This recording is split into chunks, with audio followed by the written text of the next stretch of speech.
Mariko était un chasseur. Mais quel chasseur! Il tuait les animaux comme si ce n'étaient pas des vies. Chaque jour, il en tuait des dizaines et des dizaines, dont il exhibait les têtes et les queues comme trophées. Un jour, sa femme, qui n'en pouvait plus de le voir ainsi massacrer les animaux, le conseilla en ces termes. « Mariko, s'il te plaît, arrête de tuer les animaux comme tu le fais. Ce n'est pas bien. Ce sont des vies. » Mariko se moqua de sa femme.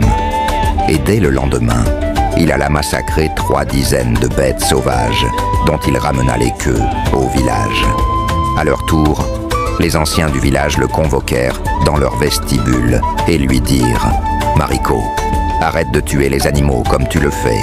Si les chasseurs qui t'ont précédé sur cette terre avaient fait comme toi, tu ne serais pas devenu chasseur, car pas un seul animal sauvage ne leur aurait survécu. » Mariko se moqua des anciens, et dès le lendemain, il alla massacrer 4 dizaines de bêtes dont il ramena les queues au village.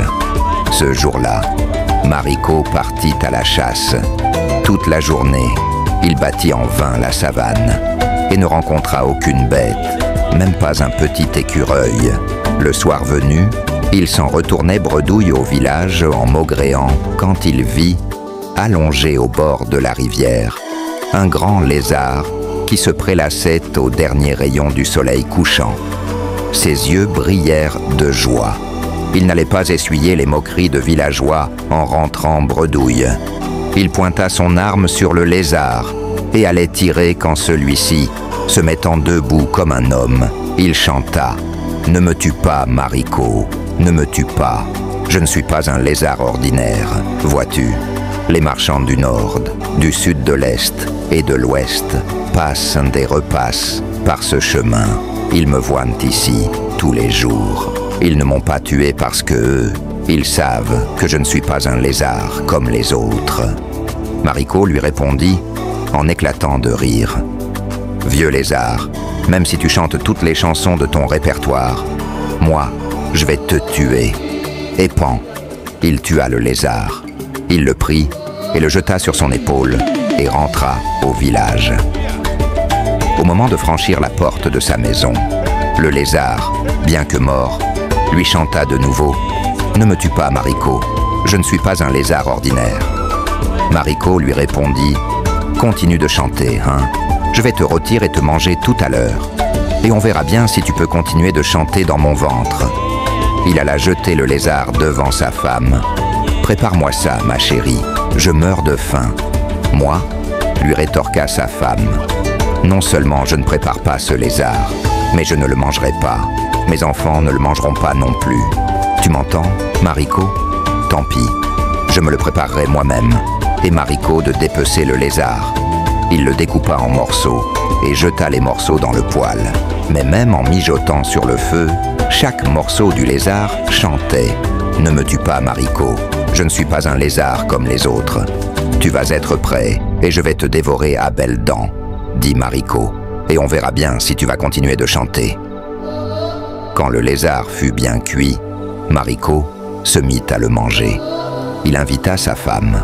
Sa femme refusa. Il invita ses enfants. Tous refusèrent. Et il mangea tout seul. Aussitôt qu'il eut fini de manger, il eut soif, une grande soif qui se mit à lui brûler la gorge. Il cria sur sa femme « Apporte-moi à boire, je meurs de soif, je meurs de soif. » Sa femme lui apporta un verre d'eau qu'il but d'une rasade. La soif s'aggrava.